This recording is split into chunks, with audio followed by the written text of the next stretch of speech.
Hello student, आज हम पढ़ने वाले हैं टी सेल और बी सेल के बारे में। तो सबसे पहले जानेंगे टी सेल किसे कहते हैं। देखो, टी सेल का निर्माण कहाँ पर होता है? अस्थिमज्जा में होता है। टी सेल का निर्माण कहाँ पर होता है? अस्थिमज्जा यानी बोन मैरो में होता है। पर इसकी परिपक्वता कहाँ पर होती है? थाइमस ग्लैंड में होती है। कहाँ पर होती है ये? थाइमस ग्लैंड में होती है। अब उसके बाद सेकंड देखेंगे हम, ये सीधे रोगाणु या संक्रमित कोशिकाओं को नष्ट कर देते हैं। यानी इसका निर्माण जो होता है अस्थिमज्जा में होता है, लेकिन परिपक्वता कहाँ पर होती है? ये थाइमस ग्लैंड में होती है। और इसका मेन काम ये होता है कि जब कभी किसी संक्रमण से वो कोशिका डैमेज हो जाती है या कोशिका का किसी भी बैक्टीरिया वायरस से संक्रमण हो जाता है, तो क्या करती है टी सेल? ये सीधे उस कोशिका पर आक्रमण करती है और उस कोशिका को नष्ट करने का काम करती है। तो आप देखेंगे अगला कि ये कैंसर कोशिकाओं को नष्ट कर देती है। यानी कैंसर कोशिकाएं क्या हैं? ये हमारी जो ऐसी कोशिकाएं हैं जो हमारे बॉडी को ही नष्ट करने का काम करती हैं। तो इसलिए ये हमारे लिए क्या है? ये हमारे लिए संक्रमित कोशिकाएं हैं। तो ऐसी कोशिकाओं को टी सेल ढूंढ कर नष्ट करने का काम करती है।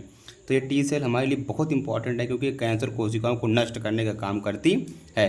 उसके बाद देखेंगे टी सेल का टाइप्स। तो टी सेल के 3 टाइप्स होते हैं। एक होता है हेल्पर टी सेल, दूसरा होता है साइटोटॉक्सिक टी सेल और रेगुलेटरी टी सेल। देखो, हेल्पर टी सेल क्या करता है?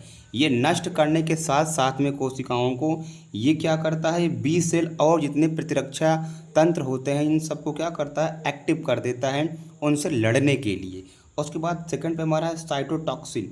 साइटोटॉक्सिन क्या करता है? ये सीधा कोशिकाओं को ही नष्ट कर देता है। जो संक्रमित कोशिकाएं होती हैं उन कोशिकाओं को ही क्या करता है? ये नष्ट कर देता है। कौन? Cytotoxic cell. और दूसरा क्या होता है? Regulatory cell. देखो, रेगुलेटरी सेल ये होता है कि ये कोशिकाओं को नष्ट करने के बावजूद ये ध्यान में रखता है कि वैसी कोशिकाएं जो हमारे शरीर के लिए लाभकारी हों उनको ये नष्ट करने का काम नहीं करता है, उनको सुरक्षा प्रदान करता है। तो इसको क्या बोलते हैं? रेगुलेटरी टी सेल बोलते हैं। अब देखेंगे हम बी सेल के बारे में। देखो, बी सेल क्या होता है? बी सेल का निर्माण का और परिपक्वता दोनों कहाँ पर होता है? बोन मैरो में होता है। बी सेल का निर्माण और परिपक्वता दोनों ही कहाँ पर होती है? बोन मैरो में होती है, यानी अस्थि मज्जा में होती है।